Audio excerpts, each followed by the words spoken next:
Hi everyone, Elsie Jensen here. Today we are going to be doing day 5 of our sourdough starter. So as you can see, it's been sitting. There's a little bit of a hooch on the top of our starter, which is totally normal. That's just showing the fermentation process. So we're going to take our lid off here. You can see a nice little bubble in it as well, just like there was yesterday. That means it is fermenting and it's doing what it needs to. It's not quite ready yet to make bread, but we can see that there is action going. I'm going to stir this up because I do like to make sure when I discard that it's all been stirred up together, because that hooch, that liquid that's the byproduct of the fermentation process, has a lot of good natural bacteria in it. Okay, we are going to start by discarding a half of our starter. So I'm going to be discarding down to about just a little under 200 here. And you want to make sure you discard enough, otherwise your jar will be overflowing. Now, day 5, if you want to use this in a sourdough discard recipe, this has enough of that fermentation process that you'll get that good sourdough flavor out of it for it. But if the previous days, the discard isn't great for it. So we're going to discard this down. It's kind of hard. I always got to scrape to see if it, when it drops, because sometimes, as it pours up, there's actually a little bit more in there. So just a teensy bit more. Okay. Let me give this a quick scrape down. I always say make sure you scrape it down and do your little cleanings here, because it's easier to clean your jar up when it is wet versus when it's all dried and caked on. So I've just got just a smidge under 200. So we've discarded half of our jar, which is perfect. So you have, if you wanted to do one of my discard recipes, that would be great for. I have so many listed on our channel. Just the sourdough discard can make so many great things: muffins, scones, biscuits, brownies, cookies, anything you can imagine. You can make something with discard. Pizza crust, it's amazing. So definitely do your research into that. I have lots of I have some recipe cards up, but I have lots of videos with it, which is great for it.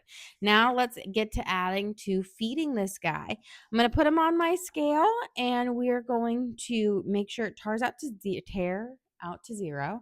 And then we are going to add 150 grams of, again, unbleached flour. Must be unbleached flour. If you've been using bleached flour this whole time, you will not be having sourdough bread anytime soon. There's just that bleaching process kills all the good natural yeast needed. So we're going to add in 150 grams of unbleached flour. You can use bread flour or all purpose. It just needs to be unbleached. So we're at 65 here. 80. I'm getting down to the bottom of my bag. 105. And this is why I said using a scale is great, because you can just, when to stop, versus, with this is just about perfect. There we go. 150 grams of flour. So your scale is going to be your best friend in this journey. I know I say it every day, but it really does come out better. I have done it with the cups before, and it just doesn't ferment right. You don't have the right mixture sometimes. Okay, and now we're going to add 150 grams of water.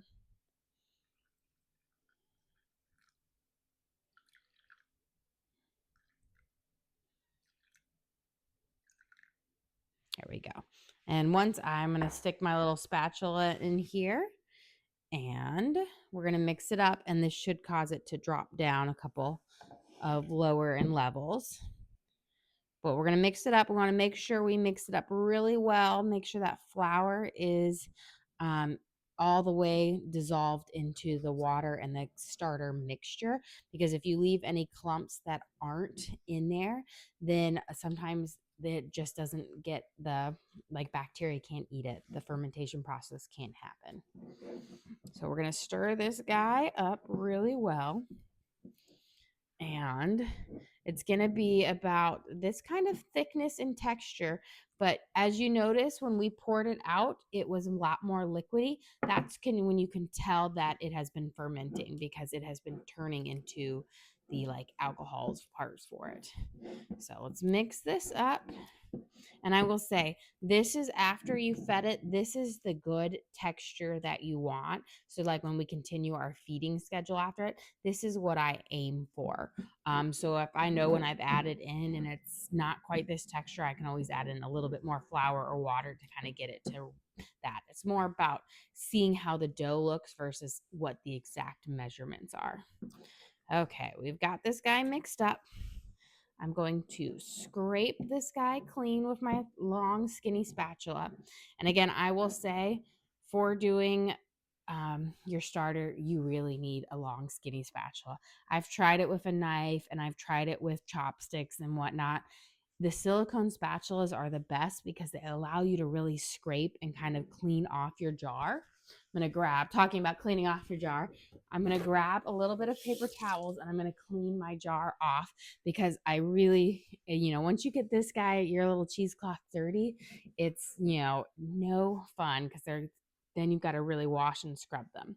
But I was going to say that spatula is a great tool. Honestly, if you're starting the journey, and I know I've said this almost every single day, get yourself a starter kit because it is so much easier.